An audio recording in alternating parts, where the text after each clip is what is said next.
Today we're going to be doing a herringbone backsplash, and let me show you the kitchen here.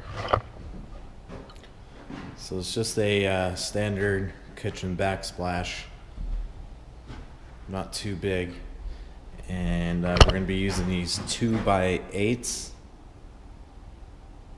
and that's sort of what it will look like. So the first step is just to kind of pre-cut all your tiles and lay it out. Make sure everything's square. Make all your, so this is our start, so all your cuts the same. Then make all these cuts the same. Small triangles all the same. And just have them pre-cut, cut about 10, or it's gonna depend on how big your backsplash is, but I have about, about 10 pieces of my bottom cuts. So 10 of these, 10 of these, 10 of these, and so on. And then simply start from here and work your way back. Up here we're gonna need to make some cuts, but I'm not gonna pre-measure. I'm just gonna measure after I install my tile, just to make sure that it's gonna be nice and tight underneath. But yeah, stay tuned, and I'll start putting this tile up and you guys can kind of follow along. And if you found this video informative or helpful, please like and subscribe, and I'll be making more videos. Okay, so that's what my cut looks like.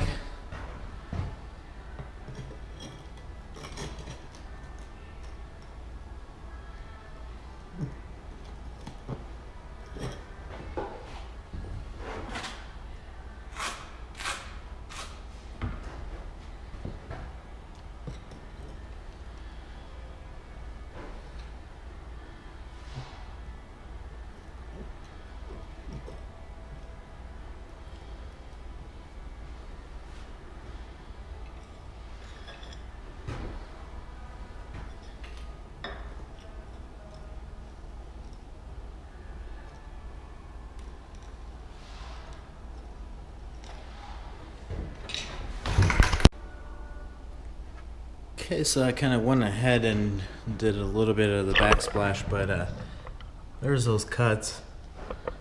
Went all the way to there, and now I need to make those cuts. But that's what it looks like. It's on the wall. And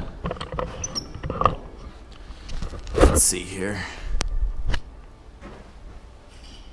So right away I cut a bunch of these. We're gonna go right here. So that's a little bit tight.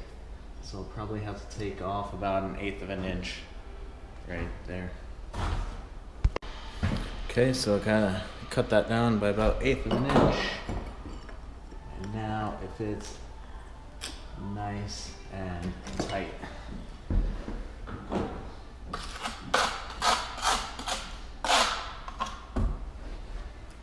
Gonna back butter it,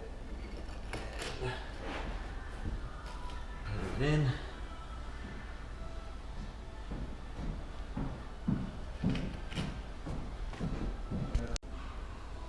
Okay, so I got a couple of these cut.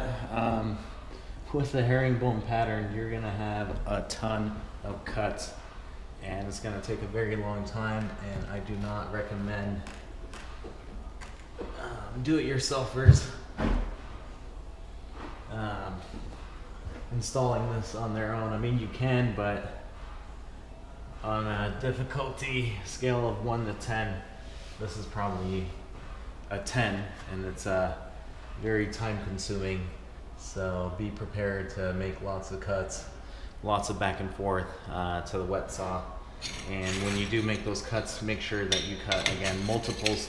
That's going to save you a lot of time, because if I had to go back and forth for each of these cuts, I would probably have made like 100 cuts so far. So 100 trips to the saw. So make pre-cuts, and it should go a lot quicker.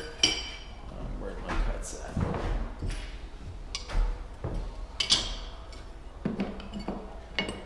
And sometimes the cabinets are not level and they're off. Like that right there. So I'm gonna have to probably shorten every single one by about 1/8 of an inch going that way. So yep. Just keeps getting smaller and smaller.